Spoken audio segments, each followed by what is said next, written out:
Olá, olá, olá, olá a todos e todas. Vamos à nossa quarta questão para fechar o bloco aí do nosso 15º exame de ordem.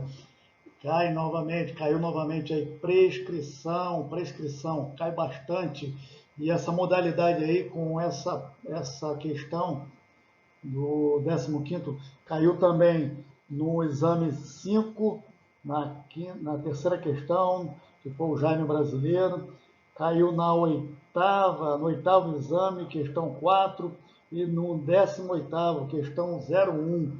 Então, observe que essa questão aí que nós vamos falar agora, conversar, sobre a prescrição na modalidade retroativa, cai bastante, tá bom?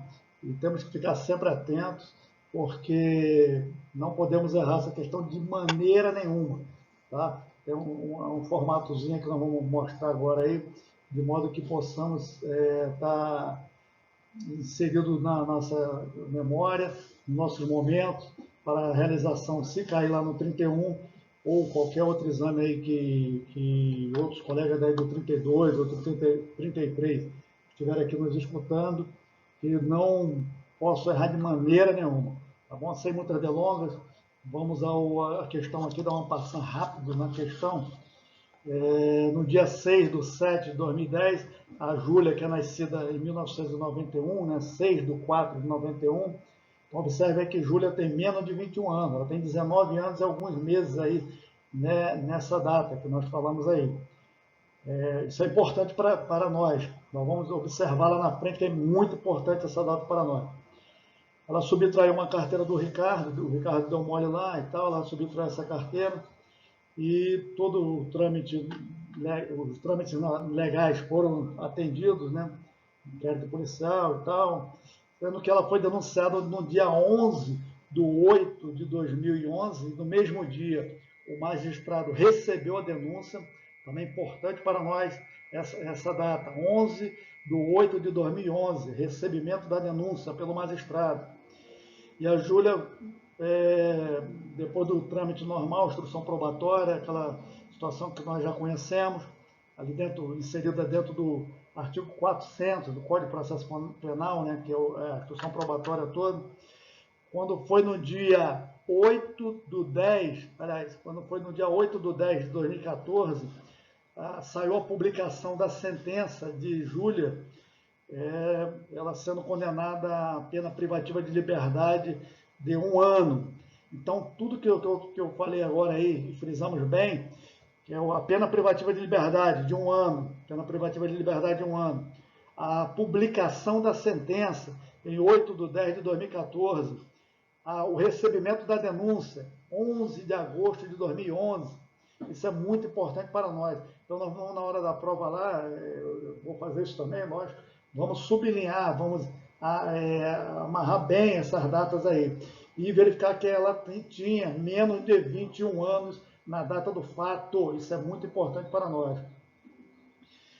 Fechando aqui, continua a questão dizendo que foi transitada em julgado a sentença condenatória para acusação no dia 22 de 10 de 2014. Isso quer dizer, a defesa recorreu, a acusação se deu por satisfeita ou recorreu e foi improvido o recurso, a questão não fala nesse sentido, mas fala e importa que a sentença foi transitada para acusação no dia 22 de 10 de 2014, ou seja, não tem mais como aquela condenação que foi imputada a Júlia de 1 ano de reclusão, não tem mais como aumentar essa pena, entrar no chamado reformatio imperius, não tem como mais ocorrer essa situação.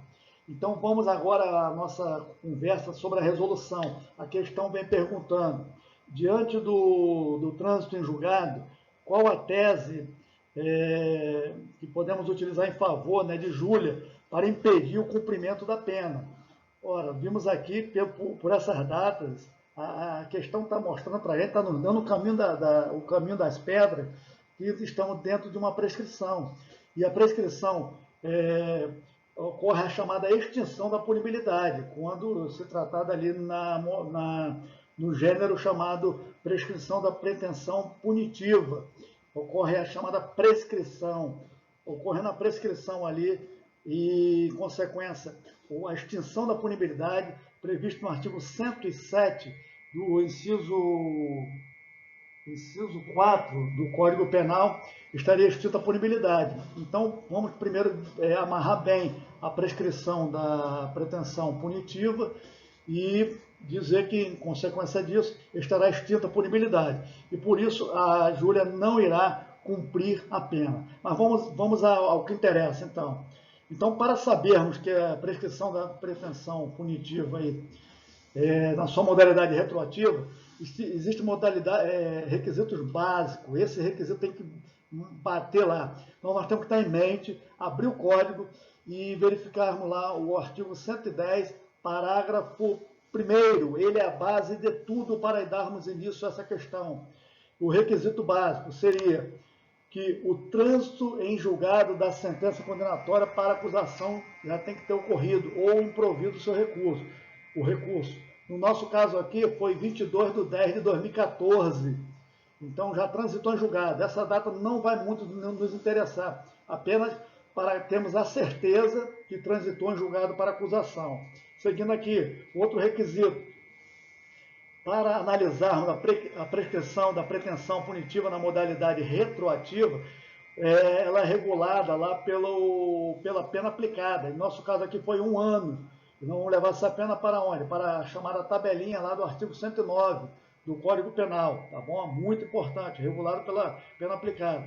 E outra situação, um requisito básico no que tange a retroativa, é que o lapso temporal retroativo tem que ser entre o recebimento da denúncia, ou queixa, no nosso caso aqui é denúncia, e não ocorreu aqui a denúncia no dia 11 de agosto de 2011, e a publicação da sentença se deu no dia 8/10/2014. Então, o lapso temporal que vamos trabalhar com retroativa são esses dois lapsos, esqueçam outros.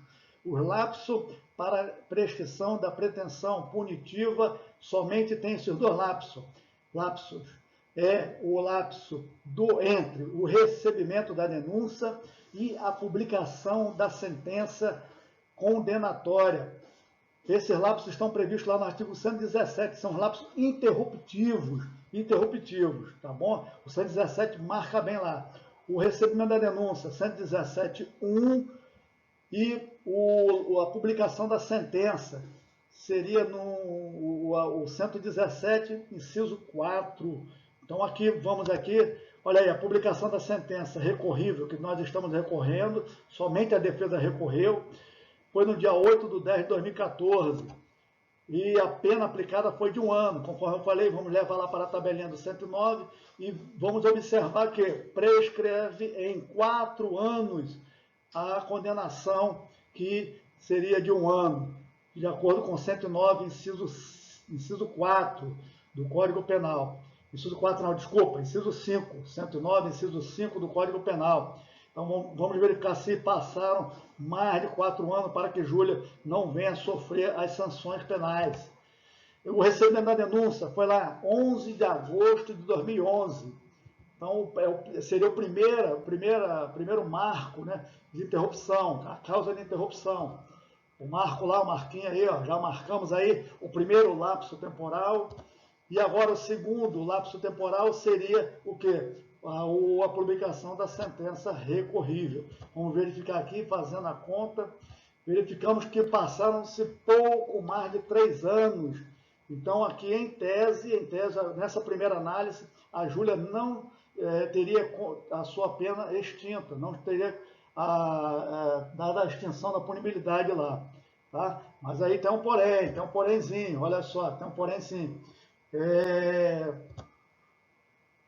A Júlia, lembra que eu falei a respeito da data lá, sobre a data do fato, e colocar a data do nascimento dela, eu falei que ela tinha menos de 21 anos, ela tinha 19 anos e alguns meses, então Júlia tinha 19 anos na data do fato.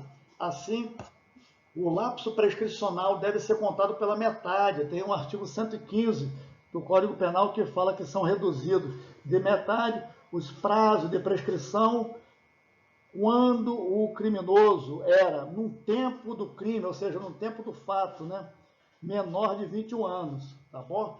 Então a Júlia era menor de 21 anos, ela tinha 19 anos ali. E no nosso caso, que seria o prazo prescricional de 4 anos, vai cair para 2 anos, 2 anos. Logo, como passaram-se mais de 3 anos, né, aquele prazo que nós contamos entre o recebimento da denúncia e a publicação da sentença, mais de 2 anos, lógico, muito mais de 2 anos aí, entre os marcos interruptivos, encontra-se prescrita a prescrição da pretensão punitiva na sua espécie, na sua modalidade retroativa. Então, o Estado não tem mais como punir Júlia, tá certo? Então, fechamos bem a questão aí. Fechamos muito bem a questão. Tranquilo, tranquilo, tranquilo. Questão muito bem tranquilo, muito bem trabalhada, muito bem trabalhada. Tá joia? Agora, dando continuidade, então, está prescrita a pretensão punitiva do Estado na modalidade retroativa. A base lá é o artigo 110, parágrafo 1º. Parágrafo 1º. Pega essa telinha, dá uma voltada com ela, vê de novo, analisa, que é muito bacana essa questão. E depois da questão B vem dizendo aqui, quais as consequências jurídicas do acolhimento da tese defensiva, ou seja, da nossa extinção da punibilidade. Houve extinção da punibilidade pela prescrição. Então, Júlia não poderá, não gera título condenatório executivo, tá bom? Executório, aliás, título condenatório executório. Se não gera, não vai valer para reincidência, não vai valer para maus antecedentes, tá bom? Não vai valer aquela questão lá dos efeitos da condenação no artigo 92 do Código Penal. Não vai valer também como título executivo em juízo cível.